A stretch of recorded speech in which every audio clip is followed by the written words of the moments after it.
बाप बेटे की रुलाने वाली कहानी। राहुल एक कॉलेज में छात्र था। उसने एक डीलर के शोरूम में एक सुंदर स्पोर्ट्स कार देखी और वे लंबे समय से अपने लिए एक ऐसी कार चाहता था।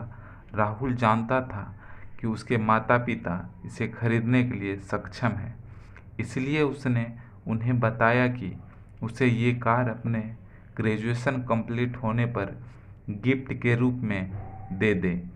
देखते ही देखते वो दिन भी आ गया और पिता ने राहुल को अपने निजी कार्यालय में बुलाया। उन्होंने उसे कहा कि मुझे तुम्हारे जैसे अच्छे बेटों पर बहुत गर्व है।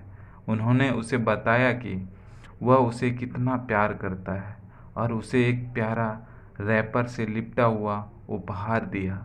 राहुल उस छोटे से गिफ्ट के डब्बे को देख निराश महसूस करने लगा, लेकिन वह जानने के लिए उत्सुक था कि ऐसा क्या था उस बॉक्स में। इसलिए उसने बॉक्स तुरंत खोला और उसमें एक लाल कपड़े से लिपटी भागवत गीता देखी। आप इतने अमीर हैं और आप मुझे केवल एक गीता दे रहे हैं?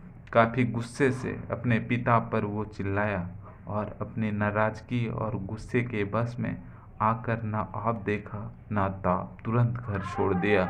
काफ़ी साल बीत गए। राहुल अब एक सफल व्यवसायी बन गया था। वह अपने जीवन में खुश था। उसकी शादी हो चुकी थी और उसके 2 बच्चे थे। उनका परिवार एक सुंदर घर में रहता था, लेकिन उसके पिता के साथ टूटे रिश्तों के कारण उसकी आत्मा अभी भी आहत थी। राहुल अपने पिता का घर छोड़ने के बाद कभी उनसे नहीं मिला था। राहुल को उस दिन के बाद अपने पिता को ना मिलने का पछतावा हमेशा रहने वाला था, क्योंकि एक दिन उसे एक पत्र मिला जिसमें उसके पिता की निधन की खबर थी और साथ ही ये बताया गया था कि उन्होंने अपने जीवन भर की पूंजी वसीयतनामा के अनुसार अब राहुल के नाम कर गए थे।